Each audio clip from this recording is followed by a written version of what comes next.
What if I told you the biggest creature to ever swim Earth's oceans wasn't a whale, a shark, or even a dinosaur, but a reptile so massive it could swallow a T-Rex whole? Welcome to the deep, dark waters of prehistory, where monsters ruled the seas. Today, we're diving into the mystery of the biggest prehistoric sea creature ever discovered. Buckle up, this is going to be a wild ride. For decades, paleontologists crowned one creature the king of the ancient seas, Megalodon, the massive shark that terrorized the oceans millions of years ago.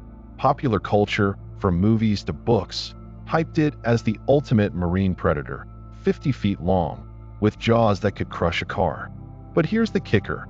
New fossil discoveries and cutting-edge research from 2020 to 2024 are shaking things up. Scientists now believe Megalodon might not hold the crown. Instead, a series of jaw-dropping finds, some by amateur fossil hunters, point to a marine reptile that could dwarf even the mightiest sharks. So, what's the real titan of the prehistoric seas? Was it a shark, a whale, or something else entirely? And why did we get it wrong for so long? Let's dive into the evidence, debunk some myths, and uncover the shocking truth. But first, a quick question. What do you think the biggest sea creature was? Drop your guess in the comments below. Before we crown a new champion, let's look at the bones that started this debate. And trust me, these fossils are mind-blowing. The story begins on a quiet beach in Somerset, England, in 2016. A fossil collector named Paul de la Salle stumbled across a massive bone sticking out of the mud. It wasn't just big, it was enormous, over 6 feet long and part of a jaw. Paleontologist Dr. Dean Lomax, a leading expert on marine reptiles, examined it and realized it belonged to an ichthyosaur, a dolphin-like reptile from the Triassic period. But this wasn't your average ichthyosaur. The jawbone was so huge it suggested a creature over 80 feet long, bigger than a blue whale. Fast forward to 2020. Father-daughter duo Justin and Ruby Reynolds, fossil hunting on Blue Anchor Beach, found another chunk of bone. Ruby, just 11 at the time, spotted a second piece twice as big.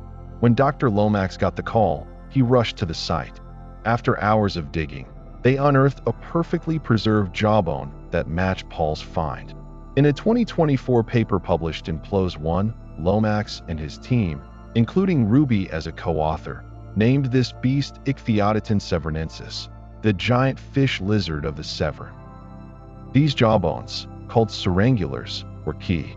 By comparing them to smaller ichthyosaurs like Shawnosaurus from Nevada, scientists estimated Ichtyotitan could have stretched 25 to 26 meters, over 80 feet.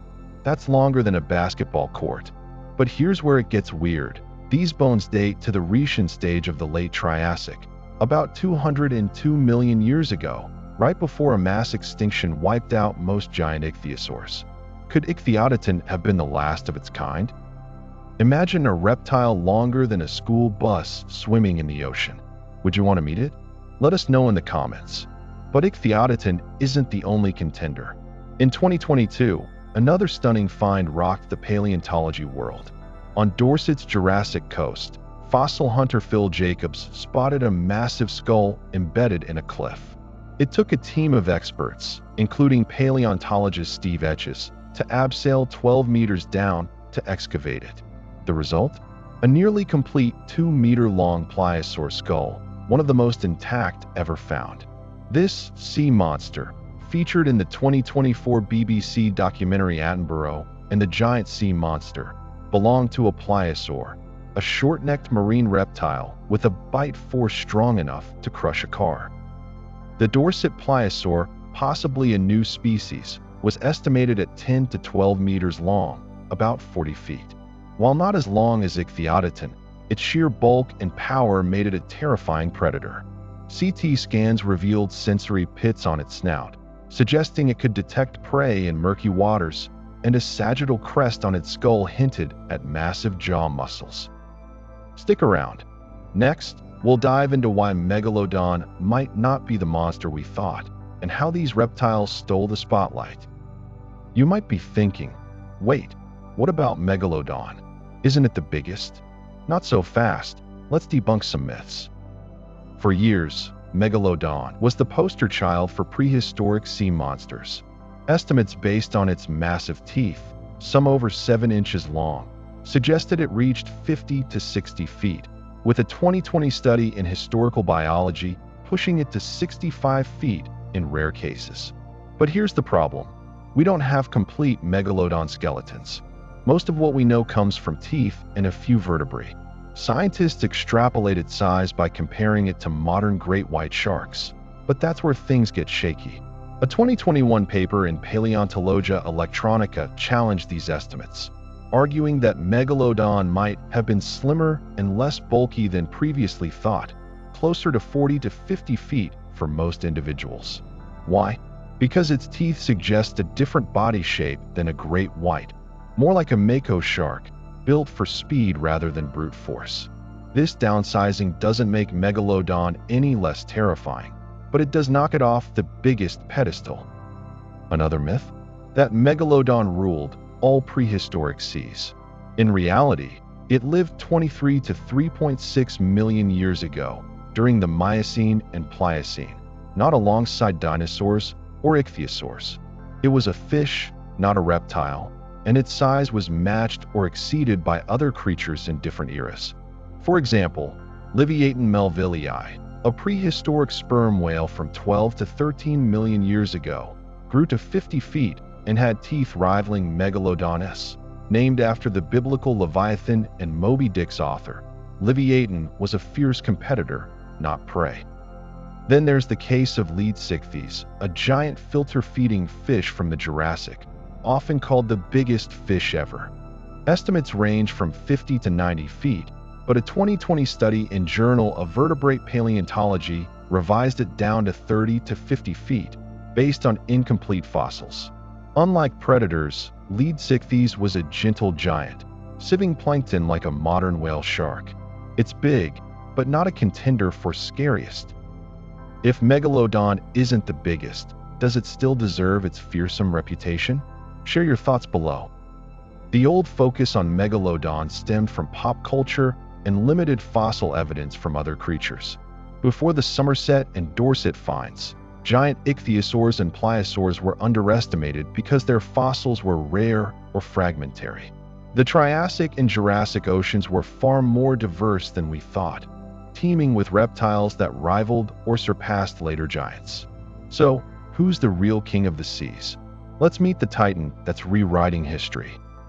Back to Ichtyotitan severnensis. The 2024 PLOS One study by Dr. Dean Lomax and his team isn't just about size.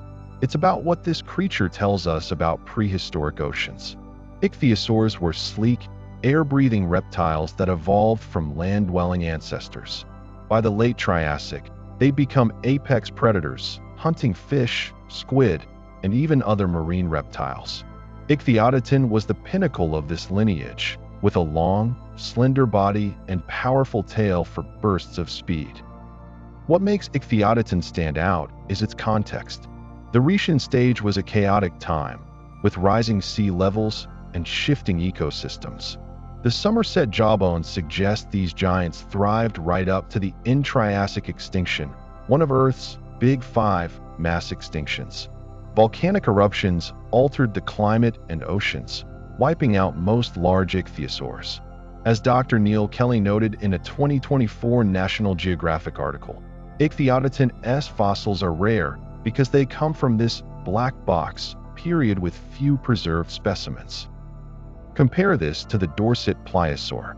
Living 150 million years ago in the Jurassic, pliosaurs were the T-Rexes of the sea. The 2022 skull, studied by experts like Dr. Judith Sassoon, revealed interlocking triangular teeth with striations, perfect for piercing flesh and preventing prey from slipping free. At 40 feet, it wasn't the longest, but its bulk and bite force made it unmatched in raw power. A 2023 New Scientist article speculated it could be a new species, possibly male, based on its pronounced sagittal crest. Hang on. Next, we'll explore how these monsters lived and what their world was like. You won't believe what they hunted. But there's another dark horse, Anomalocaridids, ancient arthropods from the Cambrian and Ordovician. A 2021 Nature paper described a Moroccan fossil of a 1-meter-long anomalocaritid, suggesting some grew larger and persisted longer than thought. While not as big as Ichtyotitan, their blade-like gills and predatory prowess made them nightmares 500 million years ago. These creatures weren't just big, they were terrifying. But what did they eat, and how did they rule the oceans? Let's paint a picture of Ichtyotitan's world. The late Triassic oceans were warm and teeming with life. Schools of fish, ammonites, and smaller marine reptiles like plesiosaurs. Ichtyotitan likely hunted like modern orcas, using its speed and sharp teeth to chase down prey. The National Geographic article compares it to an orca for good reason. Its jawbones suggest a flexible, dolphin-like mouth for snapping up squid or even juvenile ichthyosaurs. The Dorset pliosaur, on the other hand, was a brute force predator. Its teeth left distinctive bite marks on ichthyosaur and plesiosaur fossils, as noted in the BBC documentary. Imagine a 40-foot monster ambushing a long-necked plesiosaur, crushing its bones with a bite force of 50,000 newtons, 4 times stronger than a T-Rex.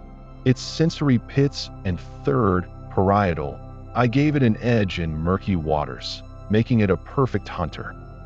If you could swim with one of these creatures, Ichtyotitan or the pliosaur, which would you pick and why? Drop it in the comments. But the seas weren't just about predators. Lead sichthyes coexisted with pliosaurs, peacefully filtering plankton. Meanwhile, creatures like Congeria acuta, a 7-8-meter marine lizard from 66 million years ago, showed that predatory diversity persisted into the Cretaceous. A 2024 Discover Wildlife article noted that ancient oceans were far richer in apex predators than today's seas. This diversity raises a question. Why did these giants disappear? The end-Triassic extinction decimated ichthyosaurs like Ichtyotitan, while pliosaurs faded after the Cretaceous-Paleogene extinction 66 million years ago. Climate change, volcanic activity, and competition reshaped the oceans, paving the way for whales and sharks. So who's the biggest? And what does this mean for the future? After sifting through the evidence, Ichtyotitan severnensis takes the crown as the biggest prehistoric sea creature, with estimates of 80+ feet based on its massive jawbones. It outstrips Megalodon, 40 to 60 feet, the Dorset pliosaur, 40 feet, and lead sichthyes, 30 to 50 feet. But size isn't everything. The pliosaur's raw power and Megalodon's speed made them equally fearsome in their eras. The real revelation? These discoveries show how much we still don't know. The Somerset and Dorset fossils were found by amateurs, proving anyone can rewrite history with a keen eye. Dr. Lomax hopes more Ichtyotitan bones, maybe a full skeleton, lie hidden in the cliffs. Could future finds reveal an even bigger creature, or show that Ichtyotitan wasn't alone? What if there's a sea monster out there bigger than Ichtyotitan, waiting to be found? What do you think it would look like? Share your ideas in the comments. And let's debunk one final myth. These creatures aren't just movie monsters. They were real, living animals, part of a vibrant ecosystem we're only beginning to understand. Unlike Jurassic Park's scaly dinosaurs, ichthyosaurs and pliosaurs were sleek, adapted for life in water, not land. Modern paleontology is peeling back the curtain on their world, and it's more incredible than fiction. If you enjoyed this deep dive into prehistoric seas, smash that like button and subscribe for more epic paleontology mysteries. Ring the bell so you don't miss our next video, where we'll uncover the truth about the real king of the dinosaurs. Thanks for watching, and we'll see you in the next one.